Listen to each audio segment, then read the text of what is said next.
পশু পাখিদের গ্রীষ্মকালীন খাদ্য ব্যবস্থা সহ বৃক্ষরোপণ করে সেবা মঞ্চের উদ্বোধন করলো ময়ূরেশ্বরের কোটাসুরে। গ্রীষ্মকালীন সময়ে অসহায় পশু পাখিদের জন্য গাছে গাছে পানীয় জল সহ খাদ্য ব্যবস্থা করার পাশাপাশি সবুজায়নের লক্ষ্যে ও অসহায় দুস্থ মানুষদের পাশে থাকার শপথ নিতে ময়ূরেশ্বর কোটাসুরে উদ্বোধন হলো সেবা মঞ্চ। মূলত এই সেবা মঞ্চ গ্রীষ্মকালীন সময়ে অসহায় পশু পাখিদের জন্যই ময়ূরেশ্বর ২ নম্বর ব্লক এলাকায় বিভিন্ন গ্রামে গাছে গাছে খাবার জল ও শস্য জাতীয় খাবার ব্যবস্থা নিল আজ থেকে। আনুষ্ঠানিকভাবে কোটাসুরে মদনেশ্বর শিব মন্দিরে বিশেষ অতিথিদের উপস্থিতিতে সেবা মঞ্চ নামক এক স্বেচ্ছাসেবী সংস্থার উদ্বোধন করল ময়ূরেশ্বর ২ নম্বর ব্লক এলাকার একাধিক যুবক যুবতীরা।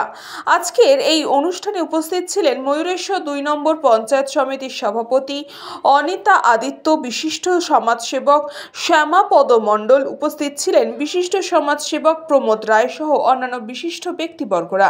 ময়ূরেশ্বর ২ নম্বর ব্লকের অন্তর্গত কোটাসুর গ্রামে শিব মন্দির প্রাঙ্গণে আমরা একটা স্বেচ্ছাসেবকের শুভ উদযাপন করলাম, যার নাম সেবা মঞ্চ। এখানে আমরা আজকে বৃক্ষরোপণ কর্মসূচি থেকে শুরু করে দারিদ্র অসহায় মানুষদের বস্ত্র বিতরণ, ও আপনারা দেখতে পেলেন যে এখানে আমাদের পশু পাখিদের যে গ্রীষ্ম আসছে সেই গ্রীষ্মে তাদের একটা খাবারের সংকট দেখা দেয়। সেই কারণে আমরা আজকে তাদেরও খাবার গাছে একটা ভাঁড়ের মধ্যে বেঁধে সাহায্য করলাম।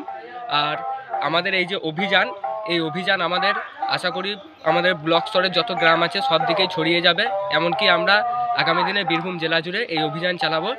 এখনও পর্যন্ত প্রায় আজকে প্রথম শুরু হলো, এতেই আমাদের সদস্য সংখ্যা প্রায় 50 জন ছুঁয়ে গিয়েছে। শুধু পেপারে পড়ছি, নিজেরাও অনুভবও করছি বিশ্ব উষ্ণায়ন নিয়ে। তাপমাত্রা বীরভূমের আজকে 40 ডিগ্রি উঠে গেছে। কিন্তু শুধু পড়লেই হবে না, আমাদের কিছু ভাবতে হবে। আমাদের সত্যি সত্যি সময় এসেছে ভাবতে। আর শুধু ভাবলেই হবে না, করেও দেখাতে হবে। আর এটাও আমরা জানি যে 18 বছর বয়স বা 21 বছর বয়স নিয়ে প্রচুর কবিতা লেখা হয়েছে, তবু তারা নির্বাচিত করে। সেই উদ্দেশ্যে আমরা 50 জন সদস্য আপাতত সংগ্রহ করেছি।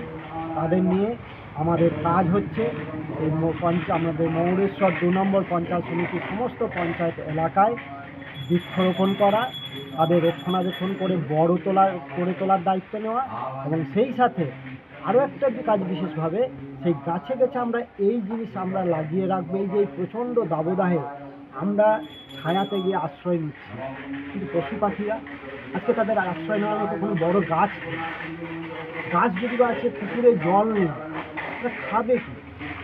সেই উদ্দেশ্যে আমরা তারা যাতে জল খেতে পারে, সেই জন্য খাবার যারা পায়, সেই জন্য আমরা এই সমস্ত পঞ্চায়েতে আমরা বিভিন্ন জায়গায় কয়েকশো করে আমরা এই পাত্র আমরা সেখানে।